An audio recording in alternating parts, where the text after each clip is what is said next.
काही दिवसांपूर्वीच मराठमोळा इन्फ्लुएन्सर प्रथमेश कदमचं निधन झाल्याची धक्कादायक माहिती समोर आल्याने संपूर्ण मनोरंजन सृष्टीत अनेकांना धक्का बसला होता. आता आणखी एका लोकप्रिय रील स्टारच्या मृत्यूमुळे खळबळ उडाली आहे. छत्रपती संभाजीनगरमधील प्रसिद्ध इन्फ्लुएन्सर अरुण तुपे याचं काल 10 मार्चला निधन झालं. राहत्या घरीच मृत अवस्थेत आढळल्याने चाहत्यांना मोठा धक्का बसला आहे. तरुण वर्गात अतिशय लोकप्रिय असलेल्या अरुण तुपेने 24 तासांपूर्वीच एक रील शेअर केली होती, पण दुसऱ्याच दिवशी त्याचा मृत्यू झाल्याची बातमी समोर आल्याने मोठी खळबळ उडाली आहे.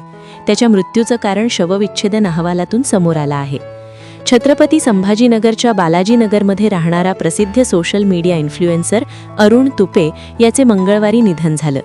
राहत्या घरात त्याचा मृतदेह आढळल्याने त्याच्या चाहत्यांना चांगलाच धक्का बसला आहे. त्याला तातडीने जवळच्या रुग्णालयात दाखल करण्यात आलं, मात्र डॉक्टरांनी त्याला तपासल्यानंतर मृत घोषित केलं. त्याचा मृतदेह घाटी येथील शासकीय रुग्णालयात शवविच्छेदनासाठी पाठवण्यात आला. या अहवालातूनच कारण स्पष्ट होऊ झालं आहे. त्याच्या मृत्यूनंतर अनेकांनी त्याच्या शेवटच्या रीलवर कमेंट करत शोक व्यक्त केला आहे. त्याचे अनेक जवळच्या मित्रांना, नातेवाईकांना आणि चाहत्यांना त्याच्या अचानक निधनाने मोठा धक्का बसला आहे.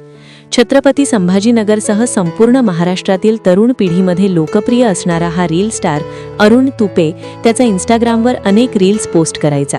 कॉमेडी, गंभीर कंटेंट तो चाहत्यांसोबत शेअर करायचा. अरुणला अपस्मारचा, फिटचा त्रास असल्याचं अनेक जवळचे लोक सांगतायत. अहवालात हृदयविकाराचा झटका आल्याचं सांगण्यात येत आहे. सोशल मीडियावर लोकप्रिय असलेला मराठमोळा रील स्टार प्रथमेश कदमचे 26 जानेवारीला निधन झाले. गेल्या महिन्याभरापासून प्रथमेश आजारी होता. त्याच्या अचानक जाण्याने सोशल मीडिया विश्वासह त्याच्या चाहत्यांमध्ये शोककळा पसरली आहे. प्रथमेश आणि त्याचे आई प्रज्ञा कदम दोघा मायलेकाची जोडी सोशल मीडियावर लोकप्रिय होती. प्रथमेशच्या जाण्याने अनेक कलाकारांना धक्का बसला.